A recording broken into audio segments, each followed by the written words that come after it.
श्री स्वामी समर्थ. जय जय स्वामी समर्थ. स्वामींचं नाव घेऊन मी आजच्या ह्या नवीन व्हिडिओला सुरुवात करते. यंदा 5 फेब्रुवारी गुरुवारी आहे संकष्टी चतुर्थी. संकष्टी चतुर्थी ही भगवान श्री गणेशाला समर्पित एक अत्यंत शुभ तिथी मानली जाते. असे मानले जाते की या दिवशी भक्त बाप्पांची पूजा करतात, ज्यामुळे जीवनातील दुःख कमी होतात आणि आनंदाने समृद्धी मिळते. भक्त या दिवशी व्रत करतात. संकष्टी या शब्दाचा अर्थ दुःखाचा नाश करणारा असा होतो. म्हणूनच भक्त भगवान गणेशाला विशेष प्रार्थना करतात आणि त्यांच्या जीवनातील संकट दूर करण्याकरता प्रार्थना करतात.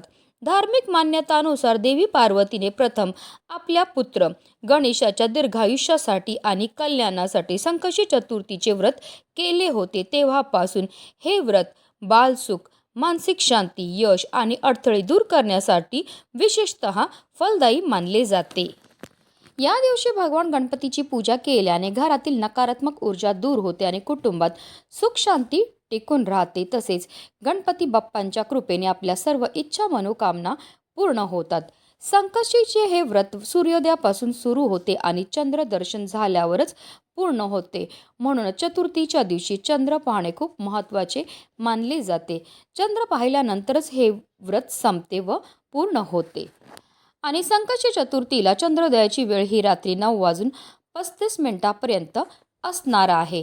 यावेळी चंद्राला आपल्याला जल अर्पण करायचं आहे आणि त्याची पूजा करून मग व्रत सोडायचं आहे. यंदा संकष्टी चतुर्थीला सुकर्मा योग जुळून येत आहे. या योगामध्ये पूजा केल्याने पूजेचं आपल्याला अनंतपटीने पुण्यफळ हे प्राप्त होत असतं. धार्मिकदृष्ट्या हा दिवस अतिशय महत्त्वाचा असल्यामुळे या दिवशी काही प्रभावी उपाय देखील केले जातात.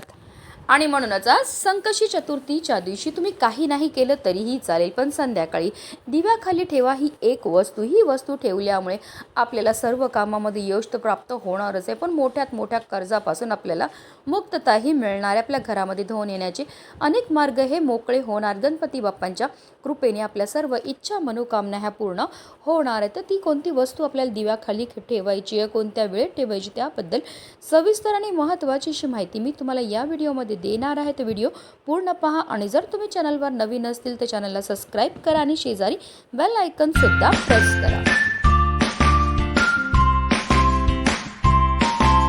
पूजेमध्ये दिव्याला विशेष महत्त्व हे दिलं जातं. ज्योतिषशास्त्रानुसार दिव्याला सकारात्मकतेचे प्रतीक आणि दारिद्र्य दूर करणारे साधन मानण्यात आले आहे. दिव्याच्या प्रकाशात देवाची आराधना केल्याने देव प्रसन्न होतात.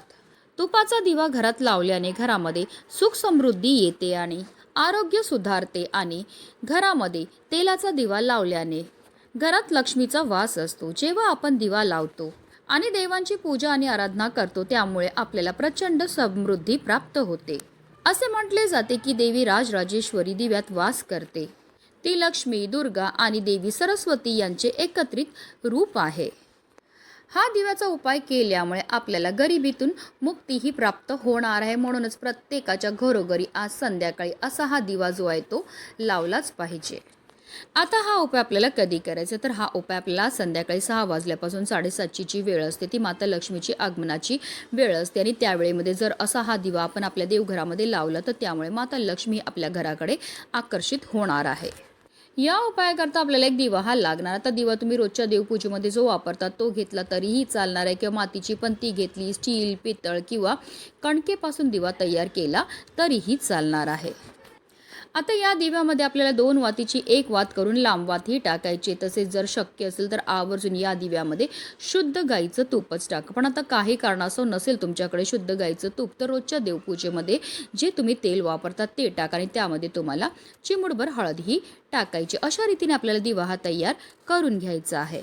आता आपल्याला एक प्लेट घ्यायची आणि प्लेटवर हळद आणि कुंकून एक स्वास्तिक काढून घ्यायचं आणि त्या स्वास्तिकवर आपल्याला मूठभर मसूरची जी डाळ असते ती ठेवायची आणि त्यावर जो दिवा आपण तयार केलेला आहे तो प्रज्वलित करून ठेवायचा आहे. आता ही प्लेट उचलून आपल्याला आपल्या देवघरामध्ये असणाऱ्या गणपती बाप्पांसमोर ठेवायची. आता या दिव्याला सुद्धा आपल्याला हळद, कुंकू, अक्षदा, धूप, दीप, अगरबत्ती दाखवून घ्यायची. एक फूल अर्पण करून घ्यायचं आहे.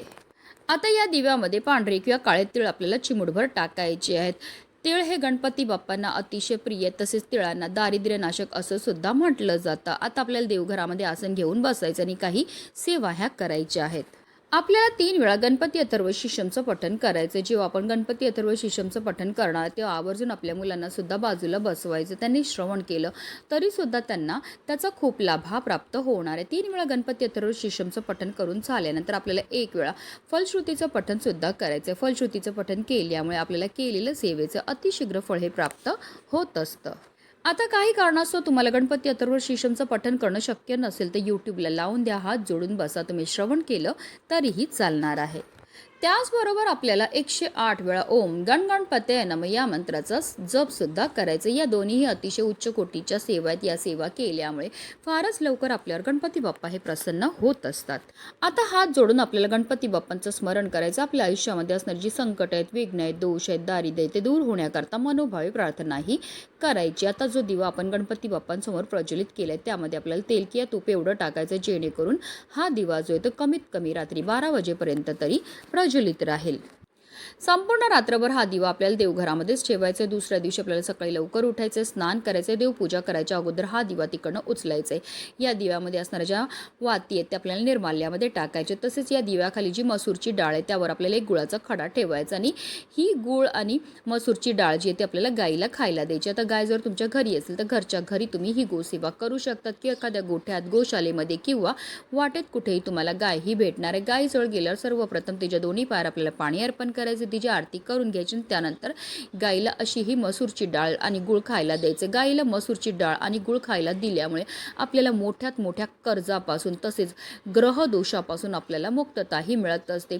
संकष्टी चतुर्थीच्या दिवशी हा उपाय करण्याला विशेष महत्त्व हे दिलं जातं. जो भक्त संकष्टी चतुर्थीच्या दिवशी हा उपाय करेल त्याला मोठ्यात मोठ्या कर्जापासून मुक्तता मिळण्यामध्ये मदत तर मिळणारच आहे, पण त्याची कितीही कठीणातील कठीण इच्छा ही साक्षात गणपती बाप्पा पूर्ण करणार आहेत. लक्ष्मी प्राप्ती करता, कर्जमुक्ती करता, इच्छापूर्ती करता सर्वात प्रभावी असा हा उपाय मानला जातो. म्हणूनच व्हिडिओ जास्तीत जास्त लोकांपर्यंत शेअर करा जेणेकरून प्रत्येकाच्या आयुष्याचं कल्याण हो हीच मनामध्ये इच्छा. गणपती बाप्पा मोरया, मंगलमूर्ती मोरया.